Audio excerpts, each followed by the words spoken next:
Okay, today we are taking a look at a game that Bobby Fischer played all the way back in 1958 in Slovenia. He was only 15 years old at this stage and playing his favorite Sicilian Najdorf. So let's see how a young Bobby Fischer handles this opening. He's playing a Argentine grandmaster called Raul Sanguineti.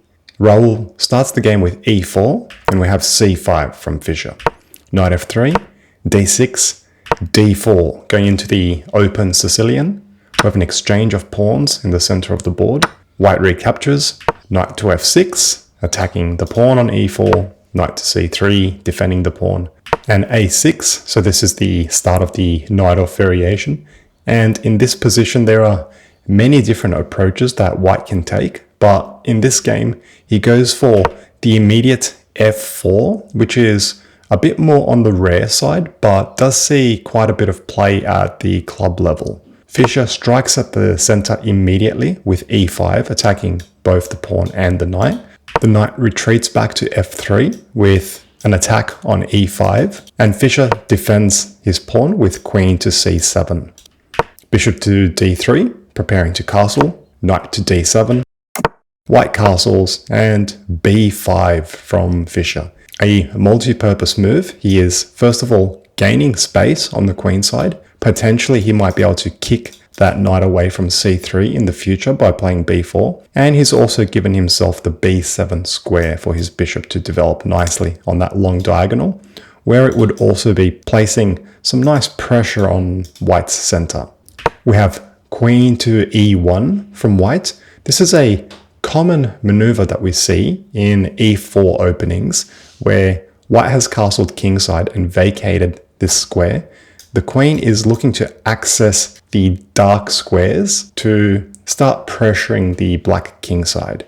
Bishop to b7, developing, knight to h4. He's hinting at the idea that he might be coming into f5 here, where he'd be very annoying with pressure on d6, g7, and it would just be a very menacing piece there. So Fischer completely denies this by playing g6, and at the same time also prepares to fianchetto his bishop. So he'd have a double fianchetto setup with his bishops there, both on the long diagonals. So with that square now unavailable for white's knight, he simply returns back to f3, and Fischer develops with bishop to g7. Queen to h5 now. He is posting himself nice and actively here, is white. He might be hinting at potential further expansions on the king side or leaping in at some point with his knight. So having that queen there does look quite dangerous and active, but Fischer is not afraid of ghosts. He does not see any attack at this stage, and he just castles into it. He says, okay, I see a queen there, but you are really not threatening anything at this stage. And in this position here, white takes on e5, which is a multi-purpose move. If we just go back to this position here, we can see that this pawn on f4 is actually getting in the way of white's pieces. We can imagine that if this f-pawn was no longer there at all, the white rook would be active, and the bishop on c1 would have more scope as well. It could potentially come to g5 or h6. So white here plays pawn takes e5, black recaptures with his pawn, making sure that he has some control of the center of the board. And bishop to h6 here, very tempting move to try to exchange that important defender of the black king. And now I really like the move that Fischer plays here. He plays knight to h5, which breaks the defensive connection that the queen had to the bishop. So now the bishop is hanging in this position, which essentially provokes white into exchanging off that piece, which he does. Bishop takes g7, black retakes with his king. And so why was Fischer so happy about giving up his beautiful fianchetto dark squared bishop? What Fischer is saying, well, yes, I gave up my dark squared bishop, but so did you. And have a look at these central pawns here. We can see that white has a central pawn that is currently fixed on e4 on a light square, and black has one on e5, a dark square. So actually for white, it was his dark squared bishop that actually had more scope and more mobility. And with that dark squared bishop gone, actually it proves to be that the f4 square is actually quite tender. So this knight on h5 is perfectly poised to jump into f4 and start causing some damage there. Okay, so white plays rook to d1.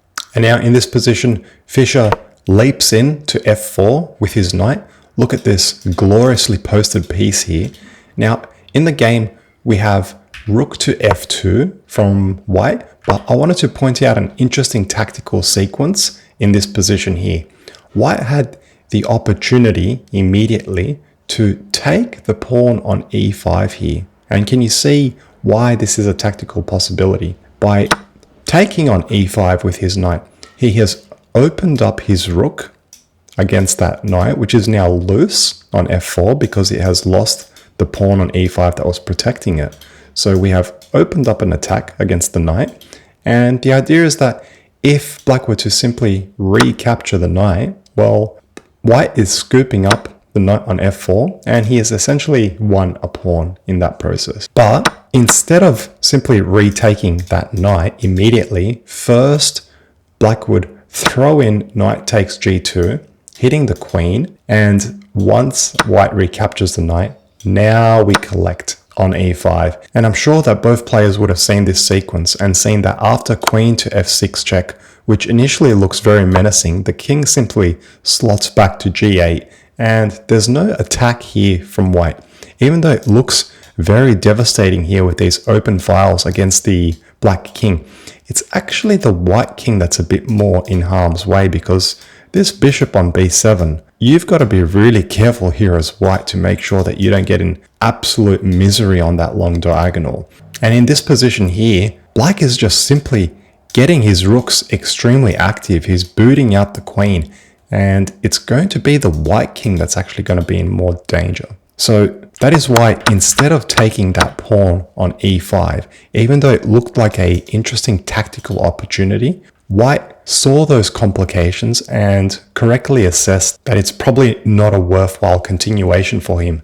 So instead he plays rook to f2. And I think the idea that he has with that move is not necessarily just to simply double up on the d file, which is one nice side benefit of that move, is that now he might be looking at potentially playing that sequence where the knight to g2 shot, instead of recapturing with the king, which puts the king in some funny diagonals there being eyed off by the bishop, instead of recapturing the knight with the king, he recaptures the knight with the rook. And that might look a bit more dangerous and menacing for white. So here Fischer plays f6, now completely nullifying that variation.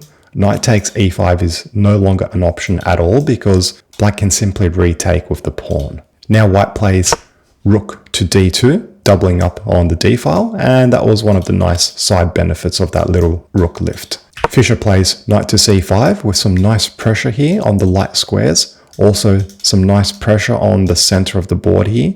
And in this position here, white plays an unfortunate inaccuracy that actually had some interesting ideas behind it. He drops his bishop back to f1, wanting to maintain his light squared bishop, and in doing so, you might think to yourself, hang on, white has just given up his important central pawn here on e4.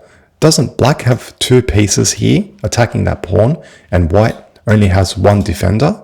Well, yes, but you also have to remember this. Look at what is happening here. There are doubled rooks on the d file. The king and the queen are lined up there as well. And this knight on c5 is playing an important, crucial role at the moment of defending d7. If that knight were to capture this pawn, oops-a-daisy, black loses his queen with this fork here. So that pawn on e4 now, even though it looks to be hanging, it's actually tactically guarded by these doubled up rooks on the d file. So instead of capturing the pawn, Fischer first plays b4, attacking the white knight, which then jumps into d5. He's hitting the queen. Fischer captures the knight with his bishop, and white retakes with the pawn. So now he has got a passed pawn on the d file with two rooks behind it supporting that pawn. But as he usually does, Fischer has seen a bit further than his opponent. He plays knight to e4, and whoops-a-daisy, where can that rook go? This square is covered by the knight. This square is covered by this knight. This square is covered by the knight. And this square is covered by the pawn. So actually the rook is trapped there. Black is winning an exchange. There's no escaping it. White plays queen to d1, hitting the knight. The knight captures the rook and white retakes. So black is now an exchange up. And if you think now that Fischer is just going to play a boring technical win and just take his extra exchange into some long drawn out endgame, no sirree. We are keeping things tactical. Fischer takes the pawn on d5, which at first glance might seem crazy. There is so much white coverage on that square. How can you just take that pawn? Well, the point is that if white were to take the knight with his queen, whoops-a-daisy, we'd play rook to d8, and that's an unfortunate situation. Your rook on d1 would be hanging. White would have to move his queen out of the way as she is under attack now, and after that queen moves, we are simply picking up that rook on d1, which is completely undefended. So that knight on d5 is tactically immune at the moment. It cannot be captured. So white tries playing c4 to hit the knight, but Fischer just simply takes that pawn en passant, b takes c3, hitting the queen, and in this position actually, white resigned because he is completely toast. His position is just completely collapsed. Let's see how the game could have continued if white took that pawn back.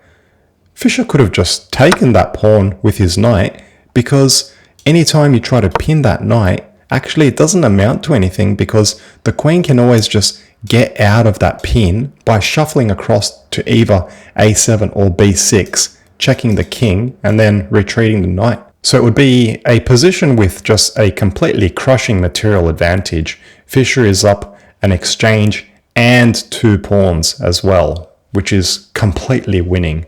Okay, well I hope everyone enjoyed that fascinating miniature in the Sicilian Najdorf by Bobby Fischer. And as always, if you enjoyed the video, do like and subscribe. Thank you.